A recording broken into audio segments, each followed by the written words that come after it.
Well, says here, since 1950, the nutrient content in 43 different crops has declined up to 80%. Now, what is this? Is this some kind of joke? Is this some kind of editorialized content here? Well, let's check it out. A landmark 2004 study by the University of Texas examined USDA nutrient data for 43 garden crops from 1950 to 1999. The research found consistent declines in several important nutrients: 6% in protein, 16% decrease in calcium, 9% decrease in phosphorus, 15% decrease in iron, 38% decrease in riboflavin, and 15% decrease in vitamin C. Okay. And I know what you're thinking. Well, this was just one study a long time ago. Well, more recent studies have corroborated these findings, showing an ongoing nutrient loss in fruits, vegetables, and grains. The strongest evidence for declines occurs in minerals, okay? So especially calcium and copper, with the median declines about 17 and 80% respectively in vegetables. So not good. A 2017 study by Marles reviewed historical nutrient composition data for vegetables, fruits, and grains. The research found an apparent median decline of 5% to 40% or more in minerals, vitamins, and protein in groups of foods, especially in vegetables. So, 17 years later, they did another study. Okay, 2020. All right. A study by Merriam et al. Assessed the evolution of wheat grain traits over 166 years of using archive samples. This research provided insights into long-term changes in crop nutrient content. Okay, well, that's just 3 studies there. Well, hold on to your hats. Here's another one. Iron content in Australian produce. A 2021 scoping review by Elber Al examined temporal changes in iron content of vegetables and legumes in Australia. This study contributed to the growing body of evidence on nutrient declines in specific regions. Several interconnected factors are contributing to the nutritional decline. So, what's going on? What's coming or going? Why are they losing nutrients? Well, let's look at it. Modern farming techniques focused on increasing the crop yields and pest resistance may be prioritizing these traits over nutritional content. The shift towards industrialized farming practices, including monoculture farming, limits the diversity of nutrients available in the soil and subsequently affects the nutrient content of the crops. I'll say that again. The shift towards industrialized farming practices, including monoculture farming, limits the diversity of nutrients available in the soil and subsequently affects the nutrient content of the crops. Intensive farming has likely depleted soil nutrients over time.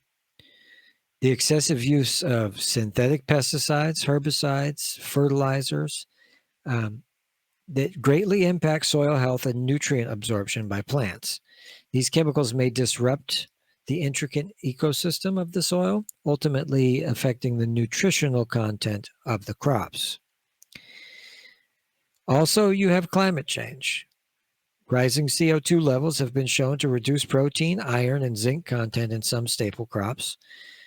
Warming air temperatures and increased solar radiation may lead to higher soil temperatures, resulting in more microbial activity, higher soil respiration rates, and potential limitations in soil nutrient availability. Another unseen variable from climate change that we might not be fully paying attention to. Selective breeding, as far as plant breeding, we have consistently chosen certain plants for their resistance to weather or whatever it is, or that's easiness. If the potato, for instance, like the potato was chosen out of many, many varieties of potatoes, and then we just sort of monocrop them, and now we have this very, I don't know, questionable kind of staple in America of this yellow potato. There's purple potatoes out there. They're actually wonderful. So selective breeding for traits like size, growth rate, and pest resistance may have inadvertently reduced nutrient density, while genetic modification and selective breeding may have led to increased crop yields. The focus on yield often overshadows the nutritional value. So, and in the current system, that's how it is. If they can give you a piece of produce that has no nutritional value, but they can create a lot of it, then they get to charge money all the same. And there's no way to test your produce to tell if it's got nutritional content or not. It's like buying a box of cereal that's completely empty. You're just buying a box and you're being fooled because what you need it for is for sustenance, and it's not full of anything that you can actually use.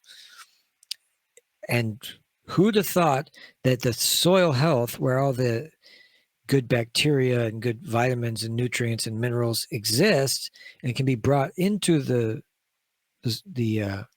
fruit or the vegetable, who would have thought that we needed that, or that they would transfer from where they come from somewhere.